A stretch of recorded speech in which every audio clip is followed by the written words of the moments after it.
الله الرحمن الرحيم، والصلاة والسلام على الرسول الكريم. يا أهلا وسهلا. التدخين موضوع هام. ما حتكلم اليوم عن أضراره، كل الناس تتكلم عن أضراره. سأعطي فقط خماسية تساعد على الإقلاع عن التدخين. أولا طبعا التدخين الإقلاع عنه ممكن. أنا كنت أدخن 13 سنة من حياتي، والحمد لله في مارس عام 2000 أقلعت. فأنا اليوم أحتفل بالإقلاع لمدة 12 سنة عن التدخين. فالتدخين الإقلاع عنه ممكن بالعزيمة، وأحديكم بعض الآليات التي ساعدتني أنا للإقلاع. أولا تحديد تاريخ.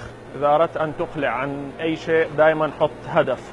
الهدف بدون تاريخ يعتبر حلم، فبالتالي ضع تاريخ، اكتبه على ورقة، واكتب الورقة في مكان يراه أقربائك وأهلك، وأعلن للناس هذا التاريخ ولأصدقائك، قل لهم أنه أنا في اليوم الفلاني قررت أن أقلع عن التدخين. الأمر الثاني، اقرأ كتاب يساعدك على الإقلاع عن هذه العادة، إما كتاب متخصص في التدخين والإقلاع عنه، أو كتاب عن التحكم في الذات بشكل عام والإقلاع عن العادات بشكل عام، حتى لو ما كان عن التدخين تحديدا.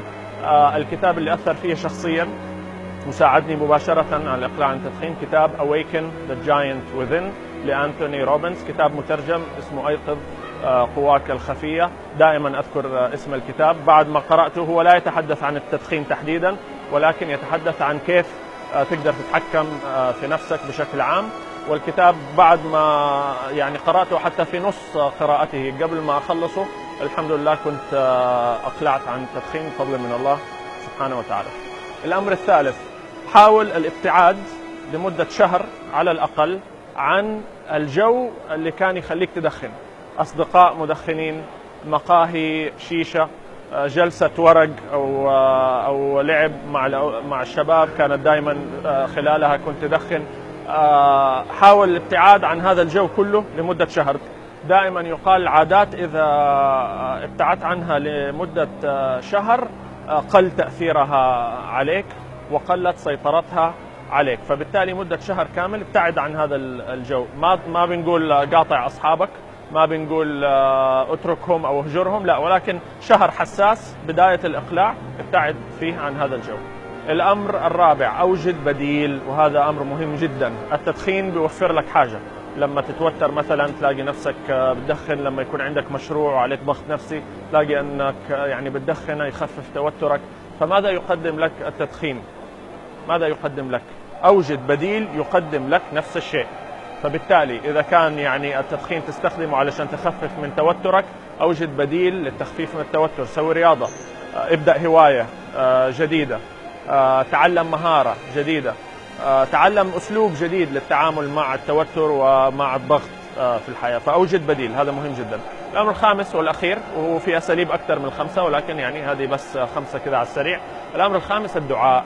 ولا أستطيع أن أقلل أبدا من قيمة الدعاء. الدعاء قبل وأثناء وبعد.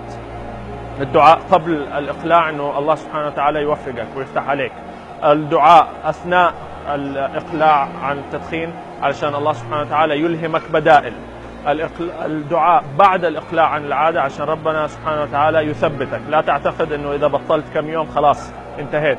استمر في الدعاء أنه الله سبحانه وتعالى يثبتك على هذا الإقلاع.